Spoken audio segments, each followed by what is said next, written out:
Hello, everyone, and welcome to Why Not an Opinion. My name is Caleb Todd. And I'm Thomas Marshall. And Why Not an Opinion is going to be something a little bit different that we're going to do every once in a while. Whenever something happens in the news that we have strong feelings about, we are going to get on the good old microphones, have a nice conversation. That's normally for our weekly episodes. It is very based on we do several weeks of research. It's very everything's scheduled out months in advance. Like we know what we're doing. For these Why Not Opinions, it's going to be very much like what we're talking about today. The coup happened a week ago from yesterday, January 6th, 2020. And we had strong opinions. We put out a quick outline. I'm going to go over the facts real quick in a second, but Thomas, you want to elaborate any more on what Why Not an Opinion could be? Why Not an Opinion is going to be personally just us giving our straight opinion. We are going to tell you what we feel about different subjects. You may agree or disagree. I know for this one especially, I'm very angry. So we will get to that and why I feel my feelings of anger very soon. Yeah, it's definitely much more. The other ones are very much based on research. Yeah, correct. That's a word.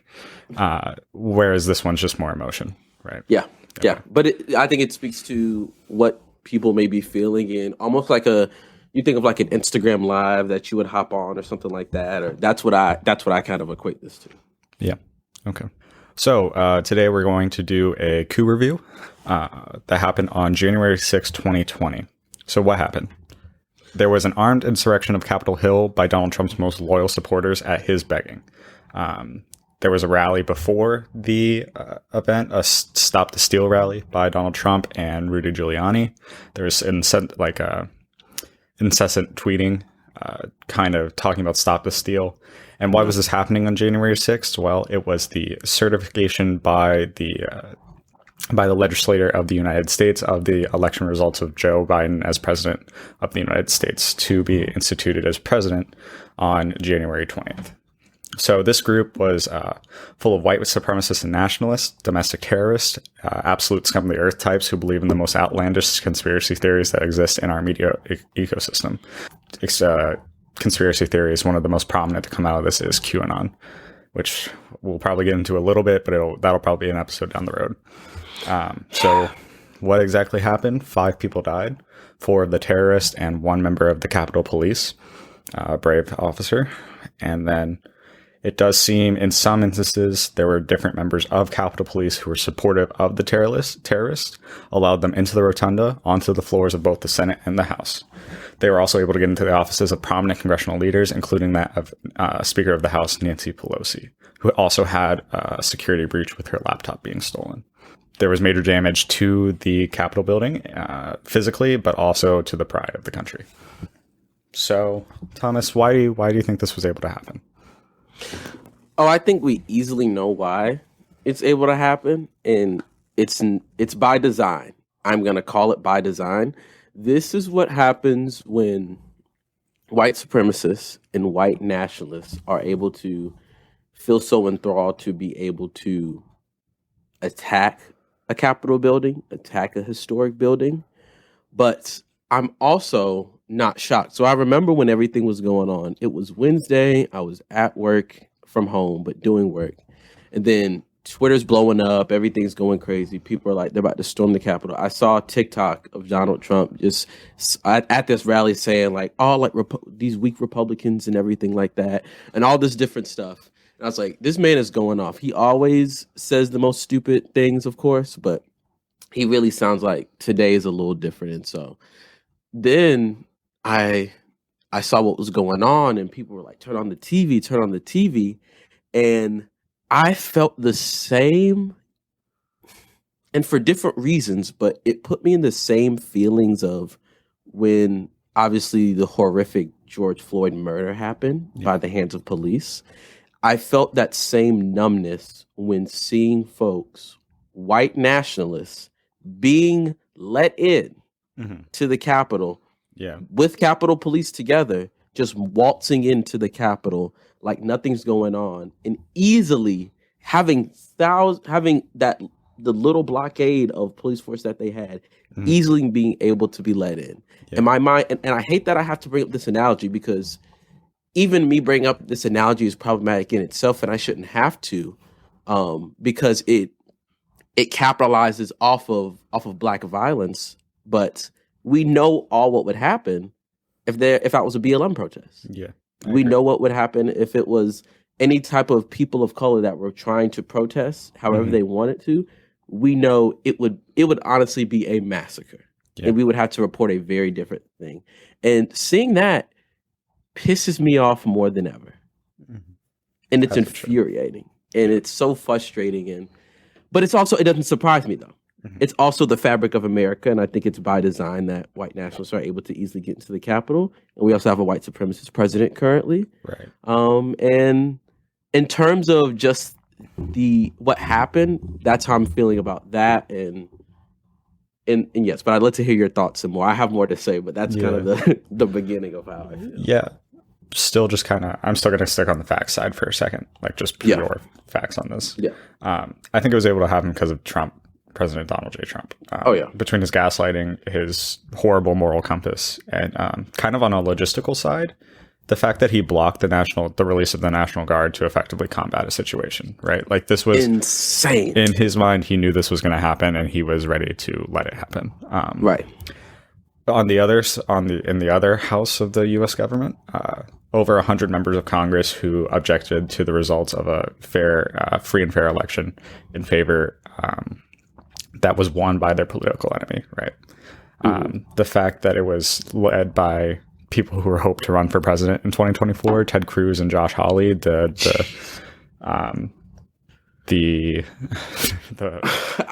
can't think of a word. The worst Nintendo Bros that I've ever, the worst Super Mario Bros that have ever come into existence. I mean, the absolute worst. Yeah, and then the possible future Speaker of the House, Kevin McCarthy, if the Republicans, knock on wood, if they take back the Congress in the next probably 6 years. And then I think you've already touched on this, but because of the privilege of the fact that they were white protesters, I think that's why it was able to happen. Yeah, like it's insane. But we all know this, and I'm just reiterating things that you can look up in history, that white supremacy has been that is the American way to go. Like, I don't consider myself, and I'll tell anyone that knows, I'm not patriotic at all. I'm just not a patriotic person. But being white supremacy is patriotism in this country. And so to see that would happen, and I think we're going to touch on the politicians specifically a little bit later. Yeah. But to see people like Josh Hawley, like, whatever his first name, Josh? Yeah, I don't Josh even know. Hawley. Yeah. Like random ass senator that's going to run for president. Yeah, like I don't even care. But the fact that he raises the picture of him raising his fist to the rioters outside, and then when you get into the room later, you try to claim that you didn't do it, and like you want to claim this BS unity message. I'm not here for it. I'm just not here for it. It's all power. They're just trying to get power. Yeah. So what were the outcomes of this? Physically, originally only 13 people were arrested for sedition and treason. Also damage of property on January 6th. Since then, the FBI has instituted no-fly warnings for the terrorists who stormed the Capitol, and there have been efforts by the FBI now to start arresting all those people. Yes, and if you want some joy in your life, because I think we need some, go look on Twitter and see white supremacists getting arrested in like Reagan in like the Reagan National Airport. It's the funniest thing in the world, I swear. Yeah. Immediately after, there were threats, or not even threats. There were calls by both House Democrats and some House Republicans, along with most Democratic senators, and even some seeming approval by now Minority Leader Mitch McConnell for the Vice President to invoke the 25th Amendment. He has since refused. There were threats of impeachment, which came to fruition yesterday, Wednesday, January 13th, excuse me. There was an article of impeachment passed by all Democratic members of the House of Representatives and 10 Republican members for, quote, the incitement of insurrection against the government of the United States, end quote. So, this kind of shows the threats to our national security that exist within the White House. Also threats to our literal internet grid, right? The internet grid of the of the U.S. government, right? Because there was a breach, every single computer on Capitol Hill now has to be replaced. So wow, it's a good thing. I didn't know that. That's it's a good thing that good thing we cut taxes a few years ago. Now we get to pay a little extra for those computers. Real fun, real fun. And there's been focus on Trump, obviously, as there should be, just because he's the reason this happened ultimately. Yeah. But in some circles, there has been, and I think the reason that we're having this conversation is because we saw a need for continued conversations about institutionalized racism, the justice system, white nationalism, all that good stuff that is happening. So, Thomas, now we got the background, we got a little bit of we've got the facts through. What are you thinking, man? So what I'm thinking is this, Trump is a part of the reason that this has happened. I definitely agree. When 2016, when he got elected, I know I stepped outside of my conservative campus and I said it was a real sad day, but everybody was just kind of walking around like nothing was going on. Yeah. But for me, I was thinking, and I talked to a lot of other Black folks or just people of color in general that really understood, okay, if this is really not good. Yeah. Like, I think we could preclude and kind of see, and some other folks could also see that something like this could happen. Mm-hmm. But I know a lot of folks were like, it's not going to be that bad. Like, he's just like a businessman. Like, he's trying to save the economy and stuff like that. It's never going to get to a point like that. But I was like, if you let this man, who's the same person who has had over 30 or 40 sexual assault cases, that has said racist, homophobic, xenophobic things all throughout his time before he even got to be president, yeah. and y'all just gonna let him slide for some BS economy excuse? Yeah, like, that's insane. And in my back of my head, I was like, I knew something like this could happen, and then it did. This is the first time the Capitol's been breached since 1812. We haven't seen a actual white I can't tell you the last time there's been a white nationalist coup by the media. Now, there's probably other ones that have not been reported on, but by the media, since look up the Wilmington riots. That's another white nationalist tear that happened back in 1898. There are just so many instances of things like this happening. So it is the years of white supremacy that has been fabricated into the lineage of America. But Donald Trump has now taken placeholder of that said people. And it goes back to what I said in episode 1. Not you don't vote for the person who incites white supremacists. Yeah. They just didn't wear hoods this time. Yeah. That's all it was. They've done it before. They just used to mask themselves back in the day. Now they don't care. Yeah. Yeah, that's crazy. Yeah, I think you hit on, I think, what is probably the most important point in all of this, which is Donald Trump is not an aberration. I think the tone in the media, especially right after his election in 2016, was that he was an aberration. It was as if Donald Trump could never happen, and he did. Right? Exactly. But I think you start seeing it, the history of the United States all the way from the Civil War, but you really start seeing the conservative movement fomenting around racism, starting in 65 after the Civil Rights Act. And then you really see the outright, there stopped to be quite as much denial about it after they took the majority in the 90s in the House, right, with Newt Gingrich and stuff. You start seeing that their policies are clearly based on discriminating against people of color, right? With their anti-social justice nets and all that kind of bullshit, right? That the language that they've been using for the past 30 years has been in pursuit of appealing to a white base, a slowly degrading white base, right? White people are getting older, right? and in pursuit of political power, they were willing to embrace a president who started the birtherism crisis, or not crisis, birtherism conspiracy. Like who was obviously the Central Park Five, like he was obviously a person. He is obviously someone who's preyed on minorities over the course of his life. Yeah, who's preyed on the inherent stature because his daddy had money, right? Right. And they were willing to embrace that. You see it in 2010 with the Tea Party. I think the Tea Party is the real beginning of this, right? That's where Ted Cruz came from, right? Oh my goodness, down in Texas. Yeah.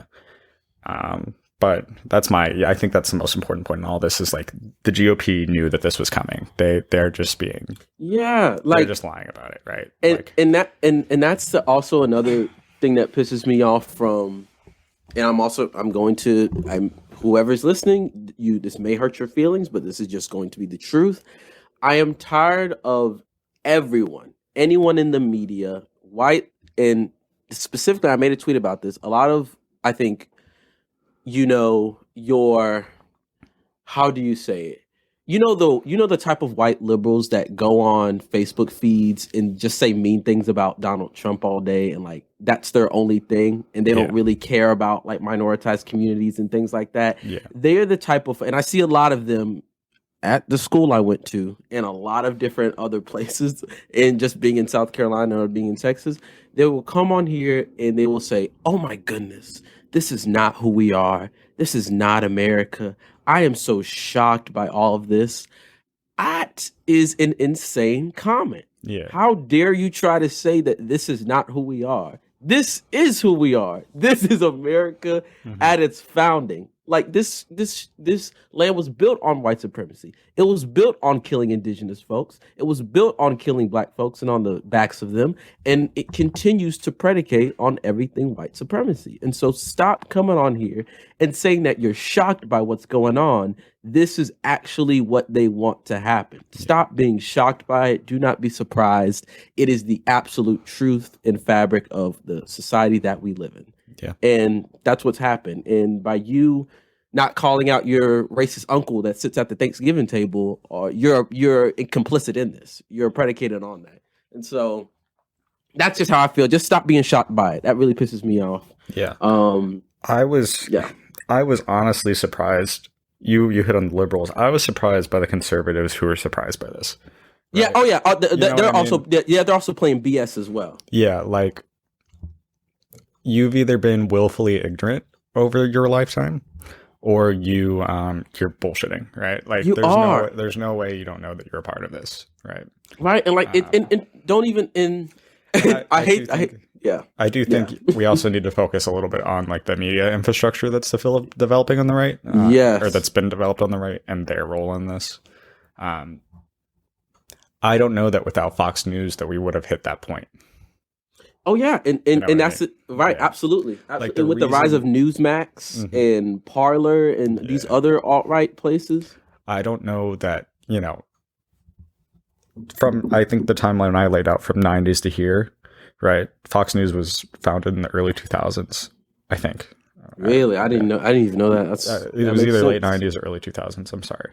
Oh no, it makes sense. Exactly. But that the kind of it had been slow building before, and I think it just started speeding up once that happened, right? Once this infrastructure started being built. And this might be a talk for another time, but we need to stop with cancel culture being being what conservatives are blaming. Exactly. Yeah, no, stop. Yeah, I don't know why they think that's not what that is. You guys are in the wrong place. It's deplatforming. Because you're saying racist things. Right. Like, exactly. Like, I don't care. Like, delete his account. I'm so glad Twitter finally did it. Twitter should have did it 4 years ago. Yeah. Like, don't let white nationalist rhetoric come on a private company's account. I don't care.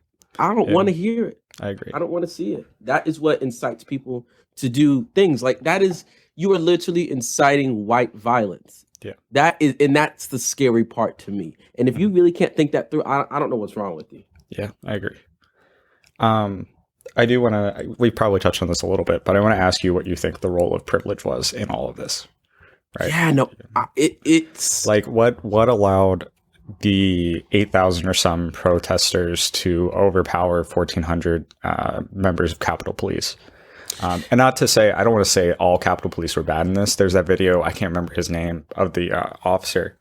There is the black officer that did stop some of the like people from coming in. One thing, he stopped them from going into, I believe it was the Senate chambers. They had that's what I heard. They were getting ready to go kill, like try to kidnap and kill senators. Yeah. You know, there were some brave actors in this, but I wonder what role you think the privilege does play in that. And I do want you to try to relate it a little bit more to BLM if you can. Yeah. You know, or your thoughts on all of that. It's what the privilege in this. I saw a great tweet. I had tweeted out. I first had said, you know, you are watching white privilege on display. Like, don't let it shock you. Like, you know what this is. Mm-hmm. Then I quote tweet. I said, you're actually watching white supremacy. I'm not even going to give it the spectrum of privilege. You're watching white supremacy on display. Then I saw someone else say, this is just the white power. Like, this is just actually white power on display. And so I hate using metaphors that end up inherently showing black rage or black trauma and having people having to relive awful moments, but it's also a sad thing that I think we sometimes are pigeonholed to end up doing just to even get our voices to the table, which is sad and insane. Yeah. But that's also where the country we live in, that we have to compare it to something that would be Black Lives Matter protests and things like that. That we know if that would have happened like that, that would have not gone down. It would have never been. Yeah, imagine like 8,000 members of like an armed black group coming to the Capitol, right? Right. Yeah. And you know they try to take away guns from black people too. You can't even get that. And the NRA doesn't support black folks when people die. And so like it's all laced in white supremacy. Yeah.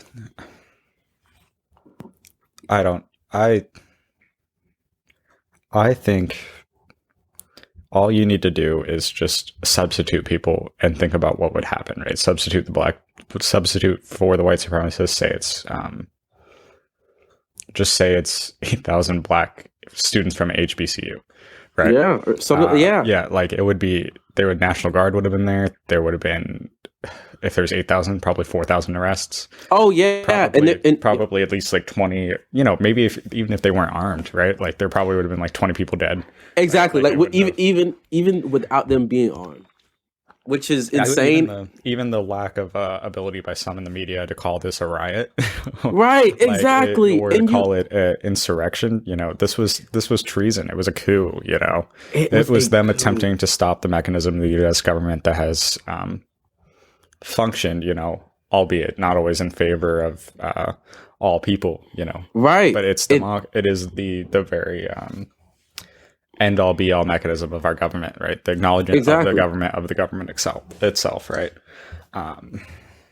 You know, you imagine that substitution and you know what would happen. You know, it would be different. Of course. And I do, as a white man, I am of the most privileged. I am probably one of the most privileged people in America. Mm-hmm. I'm a white Southern man, or not Southern, but I live in the South, you know. Mm-hmm. Mm-hmm.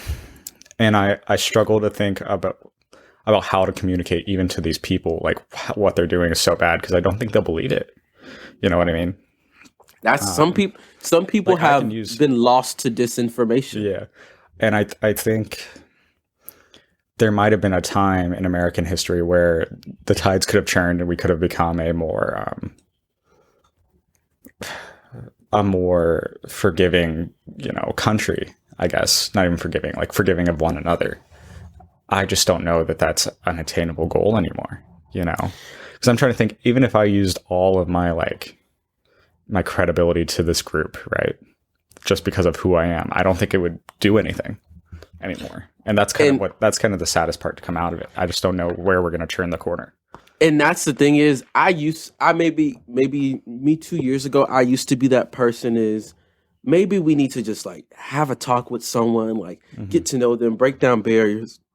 I'm sorry, but just from the constant trauma, which this is, I think, an event that truly triggered trauma for a lot of folks. And that is also another thing, that the fact that we've lived through constant historical events in just the past 16 months, that I don't think we understand how our brains are even able to still function throughout all of this. Yeah. Folks will come up on Instagram and Twitter, and they'll quote a Dr. Martin Luther King quote talking about, we need to get to this message of unity. This is what it's going to take. I think when you look at scholarly research on race, class, gender, the fact that it is so infuriating because it is government planned to hold people back. Mm-hmm. I can't come to a message of unity because I am so continually pissed off about what has happened. And people will quote Dr. Martin Luther King and be like, he was all this person for like unity and things like that. But when Dr. King started talking about reparations for Black folks, he was killed. When he started talking about economic justice, that's when people went after him. When he actually did the March on Washington years later, he actually criticized it himself and said, I actually didn't like the event. And even you can look up these things, and please look it up if you don't need to, and look up MLK's speech about economic reparations for Black folks. And it's because it's great stuff. But people don't talk about that. People always just try to brand him as this person that was the guy that was holding hands in the middle of the road. But when you talk about issues of race and in class and gender, you really have to do some unearthing, because it has been years and years of just BS. Yeah. To put it plainly. Yeah. And that sucks. Yeah. And that sucks. And I think we also need to realize any unity message being made by the right on this one, after, especially from House members, but also from a handful of Senate members, it is all, it's in bad faith, you know. Yeah. There might have been a time in American politics where a unity message might have been made out of good faith. I don't think it's bad faith, you know. Like you literally got rioters to say, we should y'all go storm the Capitol. Y'all do that. You let Lindsey Graham sit in there. You let Lindsey Graham, you let Nancy Mace, you let all those folks sit in there and say, storm the Capitol, and then say, we need to get back to unity. Yeah, an argument that... like, what? There's two arguments being made politically, and I think this will transition us into political consequences a little bit. There's two arguments being made against impeachment by the right? There's an argument that, like, it's constitutionally unsound. BS, which is bullshit. What is the what is the mechanism of impeachment for, if not for an incitement of insurrection against the government that the president is supposed to run, right? And it's a lot of the arguments being made around timeline, but that's also bullshit, because the impeachment's done, and we can have a Senate trial after he leaves office, so he can never run for office again, right? That's bullshit. Two, the fact that impeachment, just the idea that is what is causing the political polarization, disinformation, and all that stuff. The fact that there are some who objected to the election who are now saying this is just going to radicalize them even more. No, you radicalize them. Exactly. You did it, and my friend put it in a tweet so well. Alexis Cumbie, follow her on Twitter. But she said, Republican lawmakers, you can't throw rocks and then try to hide your hand. Yeah. Like, you can't do it. And that's what they're trying to do. And that is foolish. You even had Nancy Mace, and I'm sorry, I'm calling her out, but I am, who she didn't vote for impeachment on the House side. She says, we need to come together. We've both done things wrong. No, you took and smiled and took pictures with Donald Trump, and you took pictures with Lindsey Graham and all this BS. Stop trying to act new now. Like, don't do that. I think it is interesting. The SC1 district is going to be one that we have to watch out for in all this, because like Cunningham also tried to play the unity argument a lot. But he did. He was always held against it on the right. So I think that continues to show the bullshit that the right has on this. It does, and that's my one critique of Joe Cunningham. I have this cognitive dissonance. Like, of course, I enjoyed some of the things that he's tried to put through and everything. Yeah. I also just did not like the unity message personally. But it also is not right that the right tried to attack him for that BS. But Yeah. So let's transition over. We've got a couple minutes left. Yeah. Let's transition over into the political consequences for the right. Do you think that there will be any? What do you think? What do you think the next 4 years looks like for the GOP? Because they have now actively assisted. There's reports that some House members let suspicious groups into the Capitol building, suspicious tour groups the day before, after no one being allowed in Capitol Hill outside of staff and Congress members for months because of COVID. Like, what do you think the political consequences are for a lot of these actions? To put it plainly, I think they should go to jail. I think I'm not a person. I'm not a prisons person. I can talk about my opinions about that later. But all these folks, I think, like Josh Hawley, Ted Cruz, Donald Trump, Lindsey Graham, people that incited that shit. Lindsey Graham tried to meddle in the Georgia election, and no one's talking about that. Like, these folks should go to jail. Like, I don't want to see them in politics. Don't let white nationalists in politics. Yeah, that plain and simple. And I'm tired of seeing that. I don't think that's going to happen. Unfortunately. The only one who might is Donald Trump. He's facing enough state charges. Lord. And if the Federal Elections Commission is eventually, able to have some sway right on an administration again, people like all these people might start feeling some of the consequences for their actions.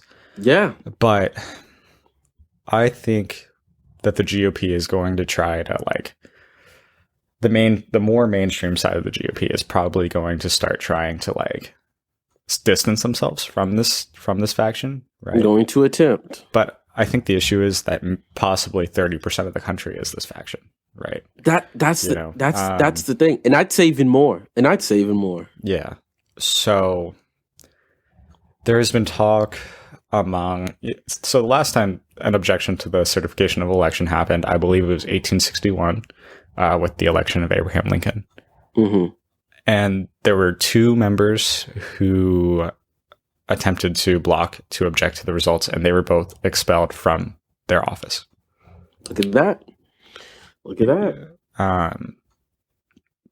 There have been calls by moderates and people on the left to do that again. There's been no tacit admission by leaders on the right that that's something that could happen, but it's also nearly impossible because you need a 2/3 majority. So, right.